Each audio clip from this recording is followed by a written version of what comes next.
Hi friends, welcome to our YouTube channel SBM Coaching Center. Friends, सबुदिन परी आज मध्य मु आपण मान पे नहीं आसी शिक्षा संवाद एवं जहाँकि आपण मानकर दशम एग्जाम जो अच्छी बोर्ड एग्जाम आगकू ताकि बहुत सहायक हम से तो यही वीडियोटी को आरंभ शेष देखंतु एवं निजे निजे मध्य मार्क को चेक करंतु। तो चलतु डेरी नगर वीडियो को स्टार्ट करवा। आउ गोटे कथा जदि आपण मैंने प्रथम करी वीडियो को देखुंत ताहले चैनल को सब्सक्राइब कर दिंतु, पाखर थिबा बेल आइकन दबाई ऑल नोटिफिकेशन क्लिक कर दिंतु। तो चलतु डेरी नगर स्टार्ट करवा। तो देखंतु आमे एठी 50टा एमसीक्यू आलोचना करवा। एई 50टा एमसीक्यू मध्यरु मु जो प्रश्न को प्रथम पढ़िबी एवं उत्तर कहबी। उत्तर कहबा आगु आपण माने जहा कि जो प्रश्न गुड़िकर उत्तर जानिचंती ताहा गोटे खाता लिखि रखंतु एवं जिते 50टा एमसीक्यू आलोचना कर सारा पर देखिए आपण मानकर केतोटी एमसीक्यू ठीक अच्छी केतेटा उत्तर ठीक अच्छी ताहा आपण मानकर प्रकृत प्राप्य मार्क एगुड़िक बारंबार प्रैक्टिस कले कौन हम ना यही जो परीक्षा आपण मानकर जो बोर्ड एग्जाम हम से क्वेश्चन गुड़िक आका आसब। तो चलतु एक नंबर कहला कहा परचन कांतकवि लक्ष्मीकांत महापात्र संगीत रे मनोनिवेश कले। ऑप्शन गुड़िक देखंतु ऑप्शन गुड़िक होची बाबाजी रामदास, उमाचरण दास, राधामणि देवी, पत्नी लवंगनता। एमानक मध्यरु जहाँ भी आपण मानकर सठिक उत्तर बोली भाबुचंती ताहा गोटे खातारे लिखंतु। देखंतु एहार सठिक उत्तर होची बाबाजी रामदास। तांकर जो कुलगुरु बाबाजी रामदास अछंती तांकर जो रामदासंकर प्रवचन रे से कौन कले संगीत रे मनोनिवेश कले। ताल तमाल सुशोभित तीरा शुभ्र तटिनी कूल शिखर समीरा। तटिनी हम राइट आंसर। अच्छा तीन तटिनी अच्छी ये तटिनी बनानीगत अशुद्धि गुड़ी को चिन्ह। तो राइट आंसर कौन हम देखु घ नंबरटा हम त टर हसईकार नरे दीर्घईकार। तो घ हम राइट आंसर। तापर कही दुर्योधन व्यास सरोवर लुचि रही सूचना भीम काहाठारु पाइथिले। ऑप्शन गुडी कहला नकुल, अर्जुन, सहदेव, श्रीकृष्ण। दुर्योधन व्यास सरोवर लुचि थिबा कथा सहदेव ठारू सहदेव ही कही काकू कृष्ण को कही। शिव केउ रूप धारण करी सिंहनाद कले पृथ्वी प्रलय हुए। शिव केउ रूप रुद्र रूप ना भैरव रूप ना सहदेव महादेव बा सूरधर केउ रूप धारण कले जितेबले शिव भैरव रूप धारण करेंगे सेतेबले सिंहनाद बदेबे है जहाँफल कि से पृथ्वी प्रलय हो। उपेन्द्र भंजक केउ काव्य को राम काव्य बोली कह जायछि। उपेन्द्र भंजक वैदेश्य विलास काव्य को राम काव्य बोली कह। वज्राघात तल सम प्रहारिला ब्रह्मेजे एही उक्ति रे व्यवहृत तल शब्दर अर्थ कौन। ए उक्ति व्यवहृत तल अर्थ कहले चापुड़ा को करतल बा चापुड़ा बोली कह। कवि क्या उल्लासर आत्मा बोली कहते गीत तान को गीतर तान को एठी उल्लासीर आत्मा बोली कहते। श्रेष्ठ भाट कजलपाती चढ़ई उषा निर्देश रे सीता को किपरि डाकिला कही श्रेष्ठ भाट। तो किपरि डाकिला देखंतु कौन कहला प्रीति मधुर डाकिला कि शांत मधुर डाकिलानी स्नेह मधुर लगे ललित मधुरे कहला उठ सती राज्य रानी राति पाहिला। अच्छा कौन हम ललित मधुरे हम। तरुण मानक पई मोह ममतार नीर कौन रचि थाए। मोह ममतार नीर कौन रचि थाए देखंतु ऑप्शन गुड़िक कुहेलिका, मोह, भ्रम, मोहमाया, कुहेली रचई कोड़ी अछ इंद्रजाल। केउंटी हजिची मोर केउंटी हजिची खोजिदे मोर डेस रो चाबिकाठी। केउंटी हजिची खोजिदे मोर चेतनार चाबिकाठी सरब सहनी माटी। विद्युत प्रभात लिखि ना। अच्छा ये कौन हम चेतना हम। भद्रक हाईस्कल रे आयोजित संबोधना सभा किए सभापतित्व करथिले। भद्रक हाईस्कल रे जो संबोधना सभा होतुला से चिंतामणि महांती सभापतित्व करुले। लक्ष्मीकांत महापात्रंक रचित केउ कविता को रवींद्रनाथ टागोर गीतांजलि सह तुलना कराई। ऑप्शन गुड़िक महाप्रायण हम कि नहीं हबनी। जीवन संगीत हाँ जीवन संगीत हम कहीं जुगातर हबनी, जातीय संगीत मध्य हबनी, जीवन संगीत हम। तापर देखंतु कांत कविंकर असहयोगीर आत्मकथा गद्य रचनाटी केउ पत्रिका प्रकाश पाइथिला। उत्कल साहित्य पत्रिका प्रकाश पाइथिला। ଆଗେ ଦେଖା ହେଲେ ଗୋବିନ୍ଦା ଭାଇ ପ୍ରାବନ୍ଧିକକୁ ତାଙ୍କ କୁଟୀରରେ ବସାଇକିରି କ'ଣ ଶୁଣାଉଥିଲେ? ଦାସେ ହୋ ଚଉତିଶା? ନାହିଁ। କିଶୋର ଚନ୍ଦ୍ରାନନ୍ଦ ଚମ୍ପୁ? ନାହିଁ। କଳା କଳେବର ଚଉତିଶା? ନାହିଁ। ମନବୋଧ ଚଉତିଶା। କେଉଁଗୁଡ଼ିକ ପଥପ୍ରଦର୍ଶକର ଦୋଷ ରୂପେ ବର୍ଣ୍ଣିତ ହୋଇଛି ସେଗୁଡ଼ିକୁ ବାସ୍ତବରେ କେଉଁ ରୂପ? ଯେଉଁଗୁଡ଼ିକ ପଥପ୍ରଦର୍ଶକର ଦୋଷ ରୂପେ ବର୍ଣ୍ଣିତ ହୋଇଛି ସେଗୁଡ଼ିକୁ ବାସ୍ତବରେ କେଉଁ ପଦାର୍ଥ ମାନଙ୍କଠାରୁ ଜାତ? କେଉଁ ପଦାର୍ଥ? ଅପସନ୍ ଗୁଡ଼ିକ ଦେଖନ୍ତୁ। ପାରମ୍ପରିକ ହବ ନୁହଁ, ସାମାଜିକ ମଧ୍ୟ ହବନି, ସାଂସ୍କୃତିକ ହବନି, କ'ଣ ହବ? ପାରିପାର୍ଶ୍ୱିକ ପଦାର୍ଥ ହବ। ମାତୃଭାଷା ଓ ଲୋକଶିକ୍ଷା ପ୍ରବନ୍ଧଟି ପ୍ରାବନ୍ଧିକଙ୍କର କେଉଁ ମୂଳ ପୁସ୍ତକରୁ ସଂଗୃହୀତ ହେଇଛି? ମୂଳ ପୁସ୍ତକ ହେଲା ଓଡ଼ିଆ କେବେ। ଏଇ ଓଡ଼ିଆ କେବେରୁ ଆସିଛି। କାହାର ନିମନ୍ତ୍ରଣ ରକ୍ଷା କରି ନରେନ୍ଦ୍ରନାଥ ତାଙ୍କ ଗୁରୁ ଭାଇଙ୍କ ସହ ଆଣ୍ଟପୁରକୁ ଯାଇଥିଲେ? କାହାର ନିମନ୍ତ୍ରଣକୁ ରକ୍ଷା କରି? ଆପଣମାନେ ସମସ୍ତେ ଜାଣିଛନ୍ତି ସ୍ୱାମୀ ପ୍ରେମାନନ୍ଦଙ୍କର ମାଙ୍କର ଅନୁରୋଧ ରକ୍ଷା କରିକିରି ସେ ଯାଇଥିଲେ କୋଉଠି? ଆଣ୍ଟପୁରକୁ।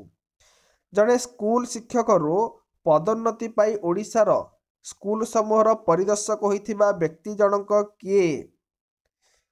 କିଏ? ରାଧାନାଥ ରାୟ ପିଲେ। ରାଧାନାଥ ସ୍କୁଲ ଶିକ୍ଷକରୁ ସେ କ'ଣ ହେଇଥିଲେ? ପଦୋନ୍ନତି ହେଇକିରି ଇନ୍ସପେକ୍ଟର ବା ସ୍କୁଲ ପରିଦର୍ଶକ ହୋଇଥିଲେ ରାଧାନାଥ ରାୟ। ରଘୁ ଅରକ୍ଷିତ ନାଟକର ରଚୟିତା କିଏ?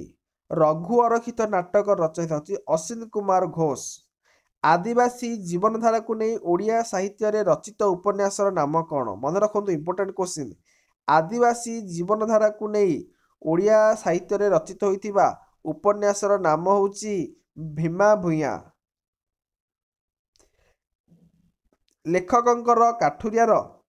ଲେଖକଙ୍କର କାଠୁରିଆର ପାରିବା ପାଣିଆ ଉପରେ କାହିଁକି ସନ୍ଦେହ ହେଲା? ଅପସନ୍ ଗୁଡ଼ିକ ଦେଖନ୍ତୁ। ଦୋକତା ଚୂନ ଖାଉଥିବାରୁ, ବୟସ ଚେହେରାରୁ, ପେଟ ପିଠିରେ ଲାଗିଥିବାରୁ ଏବଂ ହାଣ୍ଡିଆ ପିଇକି ଆସିଥିବାରୁ। ଏଗୁଡ଼ିକ କୋଉଟା ହବ ଦେଖନ୍ତୁ। ଏଗୁଡ଼ିକ ହବ ପେଟ ପିଠିରେ ଲାଗିଥିବାରୁ ହବନି, ହାଣ୍ଡିଆ ପିଇକି ମଧ୍ୟ ହବନି, ବୟସ ଆଉ ଚେହେରାରୁ, କାହିଁକି ନା ଦରବୁଢ଼ା ହେଇଗଲାଣି ସେଥିପାଇଁ। ଲେଖକଙ୍କର ଚାକର ପିଲା ଚୈତନ୍ୟ କାଠୁରିଆକୁ କେତେ ଖଣ୍ଡ ରୁଟି ଖାଇବାକୁ ଦେଲା? 2 ଖଣ୍ଡ ରୁଟି ଖାଇବାକୁ ଦେଲା। କଳିଙ୍ଗ ଯୁଦ୍ଧ ବନ୍ଦ ହେଲା ବେଳକୁ କଳିଙ୍ଗର ଅବସ୍ଥା କ'ଣ ହୋଇଥିଲା? ଯେତେବେଳେ କଳିଙ୍ଗ ଯୁଦ୍ଧ ବନ୍ଦ ହେଲା ସେତେବେଳେ ପୁରୁଷ ଶୂନ୍ୟ କଳିଙ୍ଗ ହୋଇଯାଇଥିଲା। ମଗଧ ସେନାକୁ ପରାସ୍ତ କରିବାକୁ ହେଲେ କେଉଁ ନୀତି ଆପଣେଇବାକୁ ହେବ ବୋଲି ରାଜେଶ୍ୱରୀ କହିଥିଲେ? ଅପସନ୍ ଗୁଡ଼ିକ କହିଛି। ପ୍ରଚଣ୍ଡ ଆକ୍ରମଣ ତ ଏଇଟା ହବନି। ସମ୍ମୁଖ ସମର ମଧ୍ୟ ହବନି। ହବ କି ସମ୍ମୁଖ ସମର? ନାହିଁ। ସୈନ୍ୟ ସଂଖ୍ୟା ବୃଦ୍ଧି କରିବା ହବନି। ଦୀର୍ଘ ଦିନ ପର୍ଯ୍ୟନ୍ତ ଯୁଦ୍ଧ ଚଳାଇବା ହବ ବୋଲି କହିଥିଲେ। ଅଧା କାନ୍ଥ ଭିତରେ ଖରା ବର୍ଷା ଖାଇ ପୂଜା ପାଉଥିବା ଶିବ ମନ୍ଦିରର ପୂଜକ କିଏ ଥିଲେ? ଯେତେବେଳେ ଅଧା କାନ୍ଥ ଭିତରେ ଶିବ ମନ୍ଦିର ଥିଲା ତ ସେତେବେଳେ ମଧୁ ତିଆଡ଼ି। ଅପସନ୍ କ ହବ ରାଇଟ୍ ଆନ୍ସର। ନଟବର ବାବୁଙ୍କ ଗାଁ ପାଖ ବସଷ୍ଟାଣ୍ଡରୁ ଗାଁକୁ ଗଲାବେଳେ ବାଟରେ ମୁଖ୍ୟତଃ କେଉଁ କେଉଁ ଗଛ ଦେଇ ଯିବାକୁ ପଡ଼େ? ଦେଖନ୍ତୁ, ବର ନିମ୍ବ ଅଶ୍ୱତ୍ଥ, ନା ଆମ୍ବ ଚାକୁଣ୍ଡା ବେଲ, ପଣସ ବର ଆମ୍ବ, ବେଲ ଅଶ୍ୱତ୍ଥ ବର। ତ କୋଉଟା ହବ?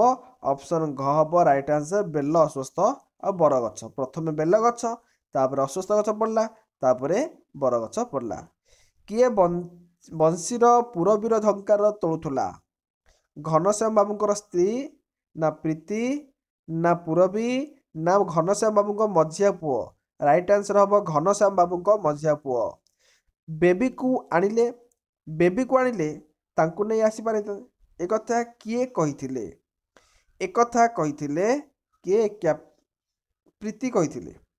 ପ୍ରୀତି। ଠାକୁରେ ଦୟା କଲେ ସେ ନିଶ୍ଚୟ ଘରକୁ ଫେରି ଆସିବେ, ଏହା କାହାର ଉକ୍ତି ଥିଲା? ଏହା ଥିଲା ଧରମାର ମା। ତାପରେ ଦେଖିବା 30 ନମ୍ବର। ଆଜି ରାତିଟା ଏକାଠି ସାଙ୍ଗ ହୋଇ ଖାଇ ପିଇକି ଖୁସିରେ କଟାଇବା। ଏଥିରୁ ଶିଳ୍ପୀ ମନର କେଉଁ ଭାବନା ପ୍ରକାଶ କରୁଛି? ଉଦାର ଭାବ ନାହିଁ, ଐକ୍ୟ ଭାବ ହବନି, ଉଲ୍ଲାସ ଭାବ ନାହିଁ, ନୈରାଶ୍ୟ ଭାବ ହବ। ରାଇଟ୍ ଆନ୍ସର ହବ ନୈରାଶ୍ୟ ଭାବ। ତାପରେ 31 ନମ୍ବର।